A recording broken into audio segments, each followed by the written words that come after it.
patut dicatat dan diingat. Puasa Arafah dikerjakan bukan karena aktivitas wukuf di padang Arafah, tapi puasa Arafah dikerjakan karena hari Arafah, yakni tanggal 9 Zulhijjah. Untuk masyarakat muslim yang ada di Indonesia, tanggal 9 Zulhijjahnya jatuh pada hari Rabu 28 Juni 2023. Oleh karena itu yang hari ini Selasa sudah terlanjur berpuasa Arafah, niatkan saja puasa tarwiyah. Esok dia puasa Arafah. Memang hasil ru'yatul hilal di Arab Saudi lebih dulu 1 hari daripada Indonesia, dan ulama sudah memfatwakan jika terjadi perbedaan terkait dengan Idul Adha maupun hari Arafah, maka jadwal manasik haji mengikuti ketentuan kerajaan Arab Saudi. Sedangkan kaum muslimin selain di Arab Saudi, mereka akan berpuasa Arafah menurut zahir tanggal 9 Zulhijjah di negeri mereka masing-masing. Mereka juga akan beridul adha menurut tanggal 10 Zulhijjah di negeri mereka masing-masing. Ini kesepakatan ulama Ahlus Sunnah wal Jamaah. Bahkan ini merupakan pendapat Syekhul Islam Ibnu Taimiyah, pendapat yang paling banyak diikuti oleh kelompok Wahabi. Ingat sekali lagi, puasa Arafah dikerjakan karena tanggal 9 Zulhijjah, bukan karena aktivitas wukuf. Dan perlu saya luruskan juga, Al-Hajju Arafah, hadis Nabi yang mengatakan haji adalah Arafah, sama sekali tidak terkait dengan perintah puasa Arafah, sama sekali tidak terkait dengan jadwal Idul Adha. Tapi hadis ini menegaskan tentang puncaknya orang beribadah haji adalah wukuf di Arafah. Patut dicatat oleh Anda semua, kendati pun Indonesia berbeda dengan Arab Saudi, namun puasa Arafah tetap sama-sama dikerjakan pada tanggal 9 Zulhijjah. Idul Adhanya tetap dikerjakan pada tanggal 10 Zulhijjah. Dan bagi khususnya kita warga bangsa Indonesia, wajib hukumnya mengikuti jadwal Idul Adha menurut isbat yang telah ditetapkan oleh pemerintah. Ingat, as-saumu wal fitru wal adha ma'al jamaah. Mulai puasa Ramadan, Idul Adha, Idul Fitri, Idul Adha wajib membersamai pemerintah. Selamat menyaksikan, mendengarkan ulasan berikutnya. Berikut re-upload ceramah pada Idul Adha tahun yang lalu tentang puasa Arafah. Dedengkot Hizbut Tahrir Nasruddin Joham mengatakan aneh, sudah ada hadis haji itu di Arafah. Ru'yat yang dipakai ru'yat Amir Mekah. Ini maksain ru'yat sendiri. Akhirnya harinya beda. Saat jamaah haji wukuf belum puasa Arafah. Saat jamaah haji berkorban Idul Adha malah puasa Arafah. Itu puasa Arafah atau puasa Nusantara? Ini memang bahasanya mengetrek-ngetrek ini orang, Pak. Memang ngelunjak itu begitu namanya. Ini orang ini harus disidang di MUI dulu biar ngerti agama betul apa enggak nih orang. Baik, saya ingin tegaskan salah penempatan ini. Yang dia kutip itu kan hadis Nabi Al-Hajju Arafah.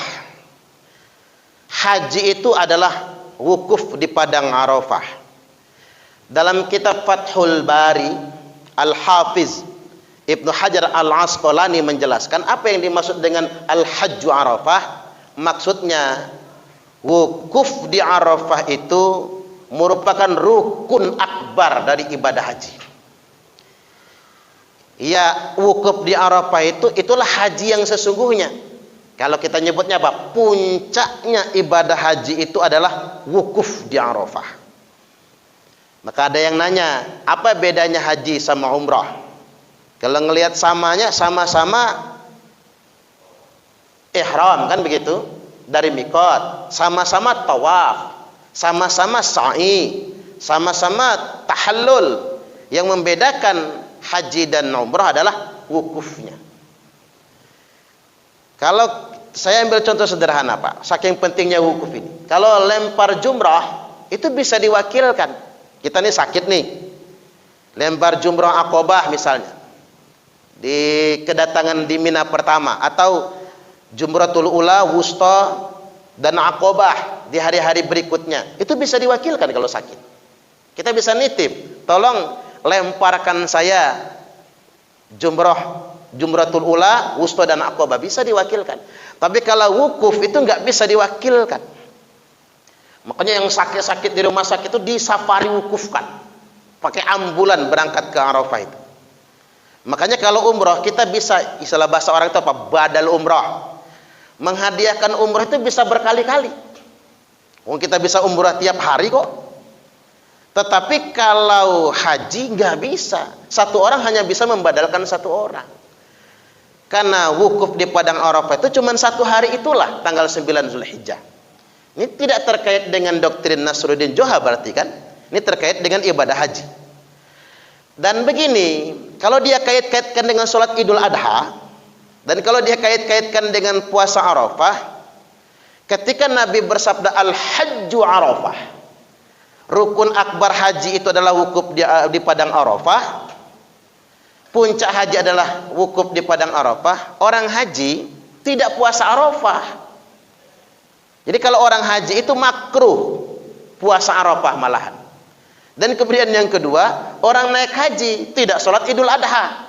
Jadi nggak pas dia mengait-ngaitkan itu. Orang haji tidak puasa Arafah. Jadi jangan belaga Pak. Pas naik haji lagi wukuf puasa, Pak makan, nggak puasa saya. Puasa Arafah misalnya. Nggak ada puasa bagi orang yang sedang wukuf, nggak ada puasa. Malah makruh hukum puasanya.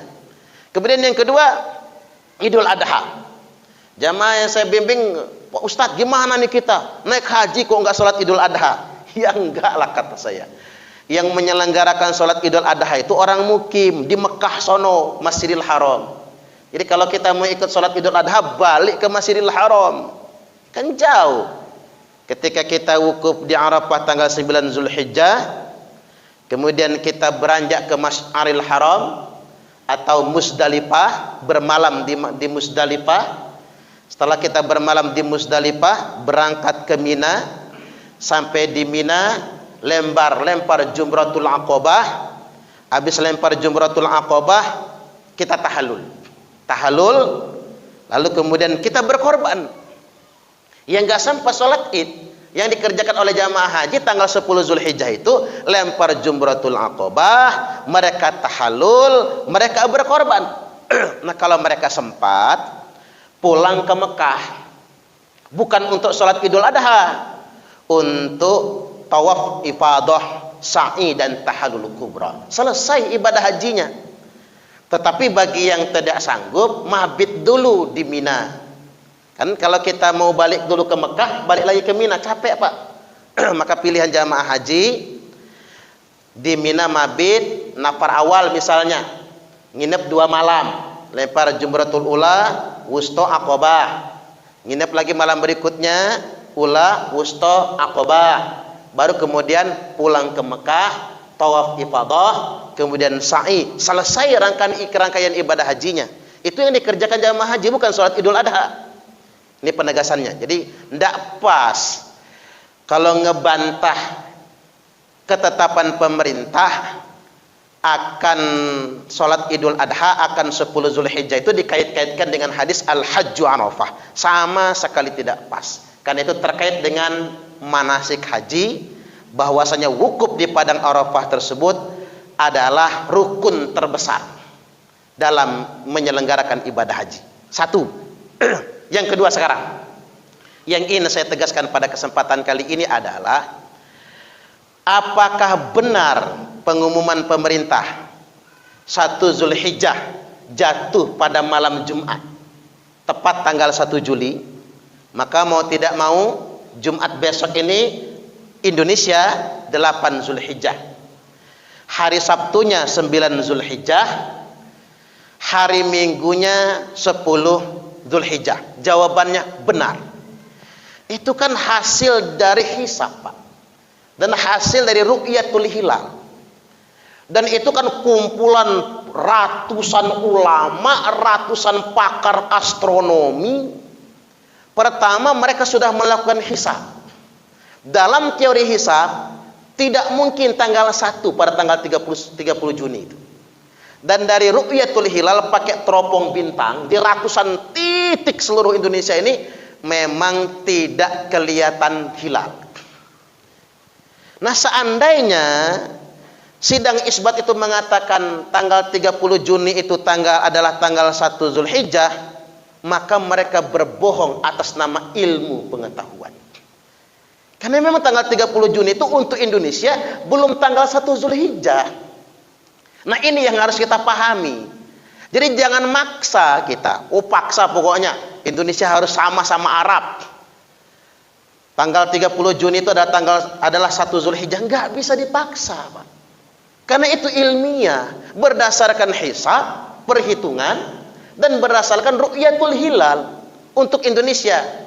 Nah, muncul orang nanya, Ustaz, tapi kok mengapa di Arab sudah kelihatan?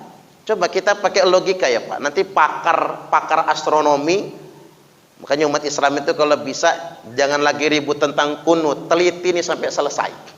Ngapa memungkinkan beda hari raya antara Indonesia dengan Arab Saudi? Ini harus diteliti secara ilmiah ini Pak. Karena memang begini, perhitungan kalender kita itu kalender Qamariyah, bukan Samsiyah. Kalau kalender Samsiyah kita udah tahu Bapak Ibu, tiap hari matahari terbit di timur, tenggelam di barat. Itu kalau kalender Samsiyah, udah ketahuan kan? Begitu ketentuannya, sama, nggak akan beda-beda. Tapi kalau kalender Qamariyah, tanggal 1 Syawal, 1 Ramadan atau tanggal 1 bulan Qamariyah, jangan sekali-kali dilihat di timur, nggak ada Pak. Bulan tidak nongol di timur.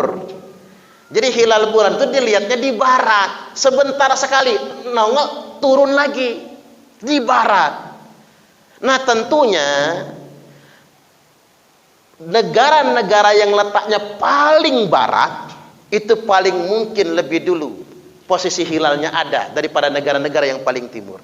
Nah, Indonesia ini kan paling timur dari Arab Saudi. Bayangkan kita naik pesawat berangkat ke Arab Saudi, itu paling cepat 9 jam Pak, paling cepat 9 jam. Saking jauhnya Indonesia ke Arab Saudi itu. Indonesia ini ada sebelah timur loh. Arab itu sebelah barat. Paling mungkin dia paling dekat dengan hilal tersebut. Ini yang perlu kita pahami. Kan Indonesia duluan 4 jam dari Arab. Jam dihitung bukan berdasarkan bulan. Jam dihitung berdasarkan matahari. Matahari terbitnya di timur, bukan di barat. Hilal bulan dilihat di barat, matahari dilihat di timur. Makanya saya memahami sederhana saja. Bulan di Arab 16 jam lebih tua daripada bulan di Indonesia. Matahari di Indonesia lebih tua 4 jam daripada matahari di Arab Saudi. Begitu kalau saya memahaminya. Matahari Indonesia 4 jam lebih tua daripada matahari di Arab. Bukan 16 jam tadi Pak, 20 jam. Bulan 20 jam lebih tua di Arab daripada di Indonesia. Mungkin betul beda hari raya itu. Ini Indonesia. Saya sudah baca beritanya, Brunei Darussalam, Malaysia, Singapura, lebaran hari Minggu semua. Karena hasil hitungan mereka dan ru'yatul hilal mereka memang belum tanggal 1, hari Kamis kemarin itu. Nah, ini kan benar, gak bisa kita ingkari karena ini ilmiah, ilmu pengetahuan. Nah, jangankan Indonesia sama Arab, Mesir sama Arab Saudi pun sangat sering sekali beda hari raya. Coba sekali-kali searching di Google itu Pak. Berapa kali Mesir sama Arab Saudi beda hari raya? Bukan cuma Idul Adha, termasuk Idul Fitri juga. Memang sih mereka beda benua. Mesir itu di benua Afrika, Arab itu di benua Asia. Tapi walaupun mereka beda benua, tapi kan deketan lokasinya. Cuman terpisahkan oleh Laut Merah saja. Tapi mengapa sering beda hari raya? Dan itu dianggap lumrah sekali. Nggak ada ulama yang memperdebatkannya itu. Rakyat Mesir berhari raya menurut pengumuman pemerintah Mesir. Rakyat Saudi berhari raya menurut pengumuman pemerintah Arab Saudi. Nggak ada yang dibalik. Orang Mesir ikut-ikutan Arab. Atau orang Arab ikut-ikutan Mesir. Enggak ada, sudah lumrah itu. Berikutnya, saya ingin tegaskan. Ulama 4 madhab sudah sepakat. Haram hukumnya beda hari raya dengan pemerintah. Nah ini yang perlu ditegaskan. Enggak ada perbedaan pendapat Pak. 4 madhab. Makanya saya tegaskan, yang sengaja lebaran hari Sabtu berdosa, karena dia melakukan perbuatan haram. Bahkan saya tambahkan tegaskan, sholat id di hari Sabtu tidak sah, karena di Indonesia masih tanggal 9 Zulhijjah. Menyembelih hewan kurban pada hari Sabtu tidak dianggap kurban, dia adalah sembelihan biasa, karena masih tanggal 9 Zulhijjah. Karena kita tinggal di Indonesia. Kalau mau nyembelih tanggal 9, pergi dulu ke Arab, bawa sapi ke sana, bawa kambingnya di sana, nyembelih di sana, baru sah nanti kurbannya itu. Ini butuh penegasan. Baik, saya masuk ke dalil, biar kita ini nggak dianggap mengada-ngada mengatakan haram itu Pak. Nabi sallallahu alaihi wasallam telah bersabda, as-saumu kama tasumun, wal fitru kama tuftirun, wal adha kama tudahhun. Puasa itu ketika kalian semua sudah kebanyakan berpuasa. Idul Fitri juga sedemikian rupa. Idul Adha juga sedemikian rupa. Sampai di sini masih ngambang kalimat hadis ini. Dijelaskan oleh Imam At-Tirmidzi pada hadis ini, innama ma'na hadzal hadis. Sesungguhnya makna daripada hadis ini adalah as-saumu wal fitru wal adha ma'al jamaah wa idzamin nas. Bahwasanya mulai puasa Ramadan, merayakan Idul Fitri, merayakan Idul Adha wajib bersama pemerintah. Wajib bersama pemerintah. Wa idzamin nas, dan mayoritas masyarakatnya masing-masing di negerinya masing-masing. Muncul fatwa 4 madhab. Imam Hanafi, Imam Malik, Imam Hambali, 3 dulu. Secara tegas mengatakan haram hukumnya berhari raya beda dengan pemerintah. 3 madhab, termasuk puasa juga. Cuman Imam Syafi'i yang mengecualikan. Kata Imam Syafi'i, orang yang pada tanggal 29 Ramadan dengan mata kepalanya di sore hari, dia melihat hilal dengan mata kepalanya, tetapi pemerintah menyempurnakan puasa menjadi 30 hari. Jadi tidak lebaran besoknya itu, tapi orang ini melihat hilal. Maka orang yang melihat hilal itu, kata Imam Syafi'i, dia tidak berpuasa lagi pada esok harinya, tetapi dia tetap berlebaran, berhari raya bersama pemerintah. Dan dia boleh tidak berpuasa, berlaku untuk dirinya dan keluarganya. Kalau kiai di pondok itu pernah Pak begitu. Kiai di pondok itu puasa cuma 29 hari karena dia sudah melihat hilal. Santrinya juga diajak untuk tidak berpuasa lagi besok hari, tapi lebarannya tetap bersama pemerintah sholat idnya.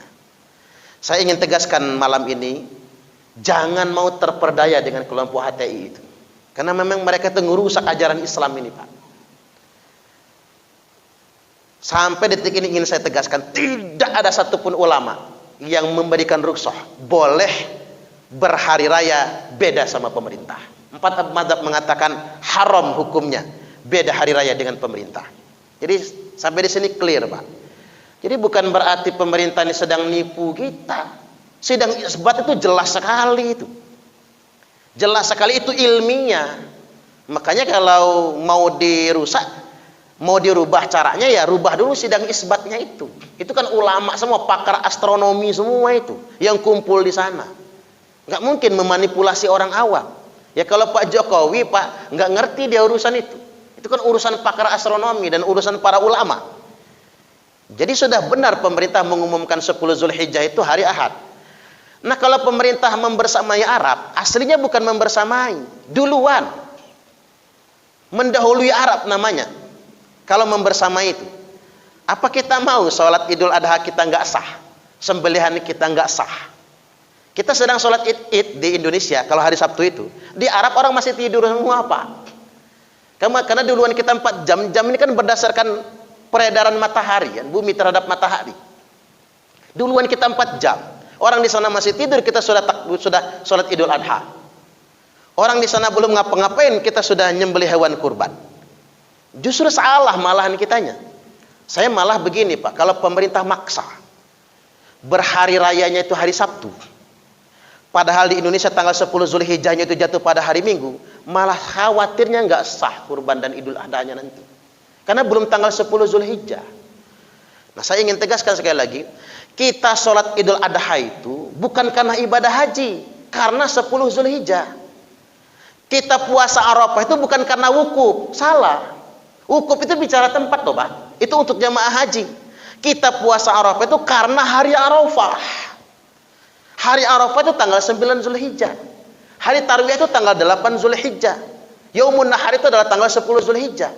Ini saya tegaskan sekali lagi, kita puasa Arafah bukan karena wukufnya, tapi karena tanggal 9 Zulhijjah. Makanya Syekhul Islam Ibnu Taimiyah berfatwa, ketika terjadi beda hari raya Idul Adha, berarti beda tanggal 1 Zulhijjah sampai tanggal 10 itu beda di beberapa negara, maka negara yang belakangan dia akan berpuasa Arafah pada tanggal 9 Zulhijjah, bukan pas dengan wukuf.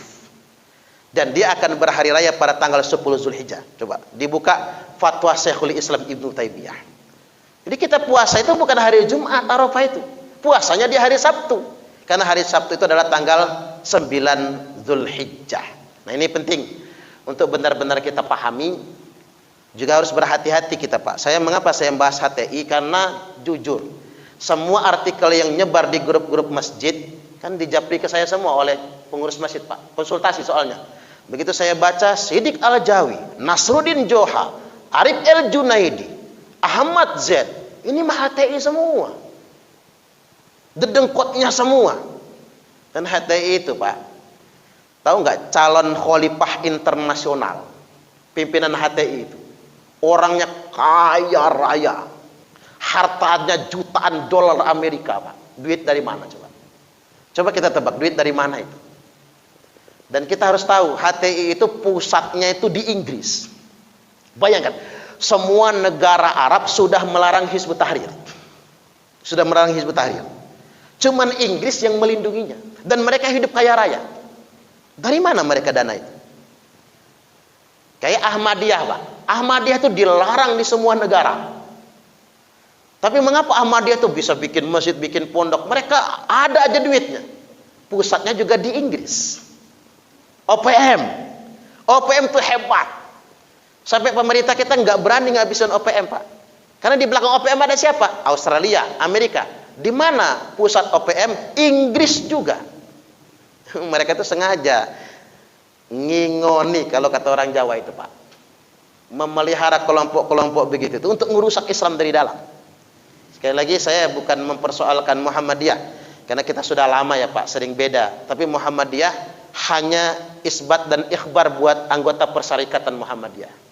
Tapi mereka tidak pernah sampai seperti yang nyebar di orang-orang HTI. Jadi saya ini agak sedikit keras bahas ini karena tadi saya merasa ini tidak bisa dibiarkan lagi. Karena memang mereka menggunakan bahasa agama dan jamaah itu sampai bingung. Kemarin di Karanganyar ini jamaah saya sendiri telepon, Ustadz, nanti hari Jumat saya ngisi pengajian akbar di Karanganyar. Tolong dikuatkan karena kami besok Sabtunya mau sholat Idul Adha. Waduh, nggak bisa Pak. Sampai dari mana dapat referensi sholat Idul Adha ini? Dari dikirim ini. Yang benar itu sholatnya karena di Mekah wukufnya hari Jumat dan kemudian sholat Idnya hari Sabtu. Pak, kata saya, kita puasa Arafah bukan karena orang sedang wukuf, tapi karena hari Arafah. Kan jelas kelihatannya, bukan puasa wukuf, tapi puasa Arafah. Justru orang wukuf dilarang puasa. Dan kita sholat Id itu bukan karena pasca wukuf. Kita sholat Id itu dikarenakan tanggal 10 Zulhijjah, hari kurban. Jadi ikuti pemerintah yang sah. Jadi jangan ngikutin fatwa sendiri-sendiri. Ya, saya pikir ini penguatan ya Pak, agar kita lebih paham. Baik, sampai di sini kita buka tanya jawab.